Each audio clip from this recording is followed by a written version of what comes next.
সভাপতি অমিত শ্বাহ কি প্ৰতিভা কিন্তু আমাৰ কৃষিৰ সমস্যা বা গোটেই সমস্যা আমি দেখিবলৈ পাইছোঁ সেইখিনি কথাটো আমি লিখিতভাৱে মেমৰেণ্ডাম দিছোঁ আৰু আলোচনা কৰিছোঁ। 1 নম্বৰত আমি দিছোঁ কাৰ্বি আংলঙৰ আৰু ডিমা হাছাওৰ বড়োসকলৰ এছটিকৰণ কৰিব লাগে। সেইটো লাষ্ট 5 yearsৰ কমিটমেণ্ট আছিলে, সেইটো হোৱা নাই, সেইটো আমি জনাই দিছোঁ আকৌ নতুন। লগতে প্লেন্সত থকা কাৰ্বিসকলক এছটিকৰণ দিব লাগে, সেই কথা আমি আকৌ ৰিপিট কৰিছোঁ। গতিকে মই আশাবাদী নেক্সট 5 years যিটো বিজেপি NDA গভৰ্ণমেণ্ট চলাব এইটোৰ ভিতৰত হ'ব। আৰু 2 নম্বৰত আমি দিছোঁ 6 community without defective present ST সেইটো হ'ব লাগে, সেইটো আমি ডিমাণ্ড কৰি দিছোঁ। ইয়াৰ পিছত আমি আলফা আৰু NDPৰ কথা আমি জনাই দিছোঁ।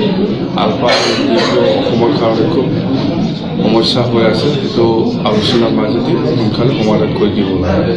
আৰু ইয়াৰ পিছত আমি গোটেই অসমত বছৰত এবাৰ খুব ডাঙৰ সমস্যা হৈ থাকে বানপানী, সেইটোকে নেশ্যনেল প্ৰব্লেম হিচাপে ডিক্লেয়াৰ দিব লাগে বুলি আমি অনুৰোধ কৰিছোঁ মোদী ডাঙৰীয়াক। আৰু ইয়াৰ পিছত আমি কোকৰাঝাৰত এটা ইয়াৰ মানে helicopter service Kokrajhar to Guwahati, Kokrajhar to Bagdogra, Kokrajhar to Rupsi airport, Kokrajhar to এনেকুৱা মানে আমাৰ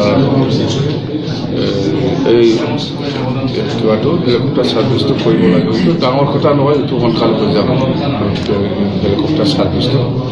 আৰু ইয়াৰ পিছত আমি দিছোঁ বড়োলেণ্ড নেশ্যনেল হাইৱে যিটো DPR, সেইটো already ministry of transport surface ট্ৰান্সপৰ্টত অলৰেডি আছে।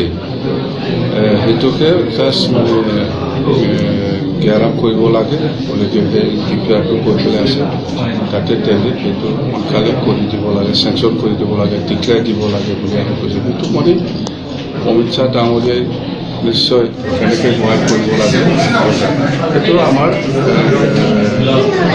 আলোচনা আৰম্ভ হৈছে। আৰু ইয়াৰ দায়িত্বটো মই আমাৰ মই দায়িত্ব দিছোঁ কাৰণে বা AGPৰ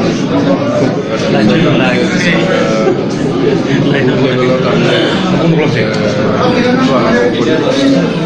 অলমষ্ট আমাৰ যিখিনি কোকৰাঝাৰ লোকসভা কাৰণে কেম্পেইন প্ৰিপাৰেশ্যন কৰিব লাগে,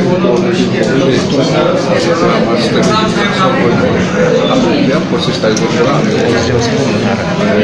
ভিলেজ টু ভিলেজ আমাৰ